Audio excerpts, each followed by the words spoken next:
If you're watching this video in America, Canada or Australia and you have a planning or zoning application for a mosque in your neighbourhood, you need to resist it. My name is Gavin Bobey and I'm a municipal planning and development lawyer living and working in England.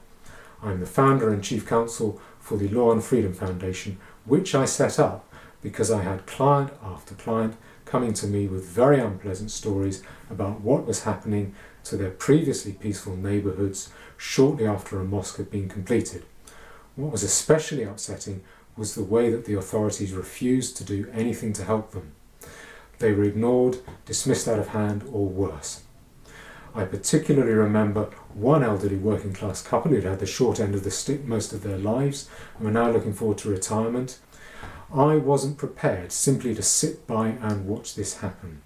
I made a decision and a career change, and as a result we have won 16 out of the 18 cases that we have fought to date. Now, what happens if you get a mosque in your neighbourhood? What will happen to your neighbourhood? Well, the first thing that you will notice is that property values fall by between 10 to 15% almost overnight before the mosque is even built. That's not a scare story, it's not a doomsday scenario, it happens across England, it's a matter of simple economics. Like it or not, non-Muslim people don't want to live near a mosque, and if your house is near a mosque, they won't offer to buy it, and your house will go down in value. It's as simple as that. Non-Muslim people don't want to live near a mosque because they know what happens, and our experience about what does happen is as follows. Stage 1 is the parking jihad. Now, as jihad goes, it's not the most serious form of jihad, but it is still pretty annoying. Blocked streets, blocked driveways, even cars parked inside your driveway. And it's not just the dominance and aggression of the parking, it's the number of vehicles which will far exceed anything you could expect from a church of a similar size. And don't think you can go to your authorities asking for help, they will not help you. No self-respecting parking officer is going to risk ticketing cars in the vicinity of a mosque. Now the next stage is, stage 2, is the dominance stage. Complain about stage 1 and you'll be told in no uncertain terms, this is our area now, particularly during mosque hours, which will be every evening at about rush hour and every Friday afternoon. Stage 3, the next stage, is unpleasant.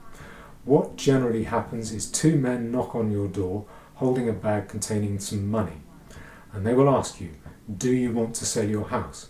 If you say no, it's not for sale, they will come back at you. Well, you're going to have to sell sometime.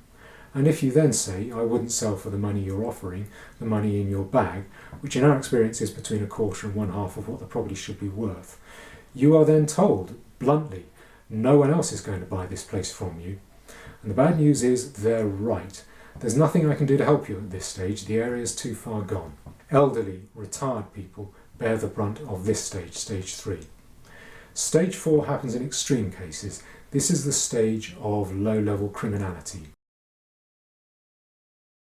Your window gets broken, your car gets vandalised, and you notice this isn't happening to the Muslim households in the area.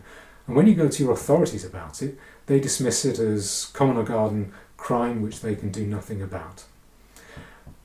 Teenage daughters tend to bear the brunt of this stage, stage 4. In short, what will happen to your neighbourhood is that it will change drastically within a very short space of time. If you want to resist an application for a mosque in your area, you are going to find that your authorities and the local press take against you. They will want to take you to task. Don't give in. You can still win. You'll need expert help and guidance, but I want to provide that. I've got the proven track record to do so, a 90% success rate. If you want to oppose an application for a mosque in your area, then your authorities and the local press will take against you. They will want to take you to task, but you can still win. Don't give in. You'll need expert help and guidance, but I want to provide that, and I have the proven track record to do so, a 90% success rate. And we have the motivation. We don't simply approach these cases in the technical legal way that your local lawyer might approach the case. We fight. We let your authorities know that they're going to be held to account for this decision long after the decision has been made. We are completely committed to this, and in short, we win. So, if you are in America, Canada or Australia, love thy neighbourhood and get in touch.